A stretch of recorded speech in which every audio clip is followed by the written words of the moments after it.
The choral pilgrimage for 2024, our 24th pilgrimage. Usually I choose maybe a composer, but this year I've actually gone for form, musical form. I've gone for the idea of parody.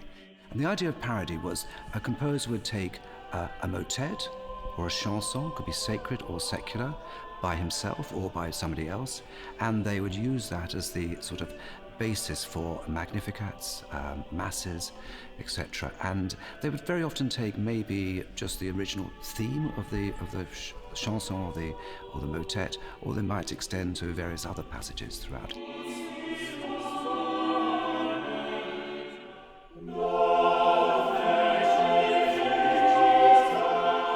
The master of parody is Lassus.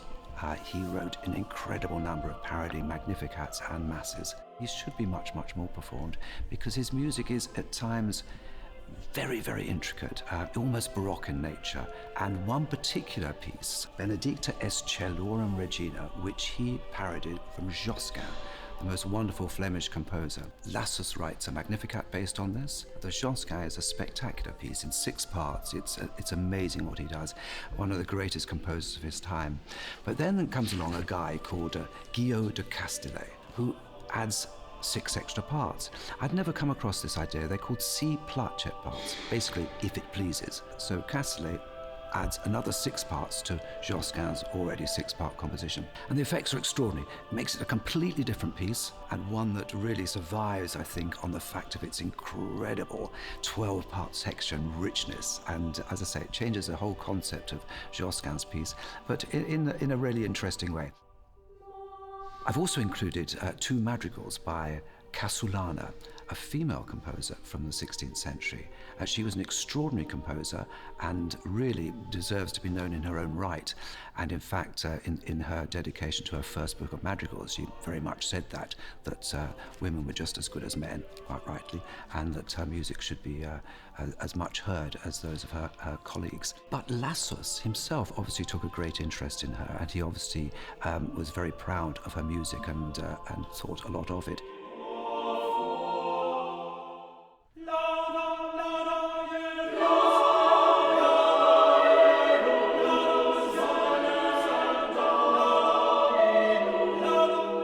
So to bring parody into the modern day, I decided I would ask my good old friend Bob Chilcott to write a parody on one of Lassus's madrigals, Cantai or Piango.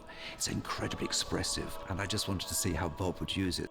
The idea was to write a piece with hints from the original madrigal, but a setting of a very, very joyful psalm. The opening of the piece, Cantai or Piango, it's I sing but I grieve. It's very powerful, and I use that harmony quite extensively in the piece that I've written. As always with Bob, he writes incredibly well for singers. Having been a singer himself, he knows exactly what we're capable of doing, what's nice in our ranges, so the result is a joy for everybody to sing.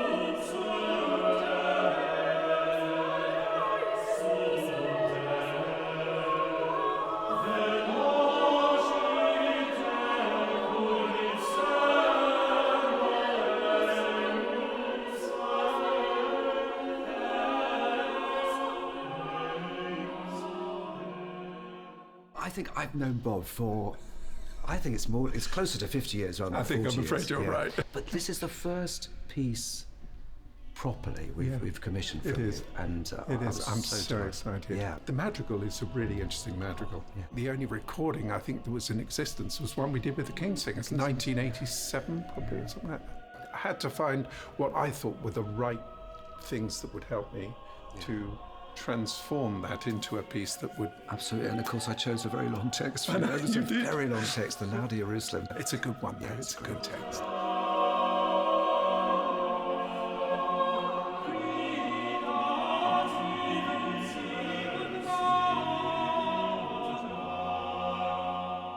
For those of you who don't recognize any of this music or indeed any of the composers, still come to the concerts because you'll hear a really incredible sound world. You'll hear music that is incredibly expressive, very, very sensual at times. You'll also hear music that is so superbly written, you hear the textures and the imitation working from voice to voice.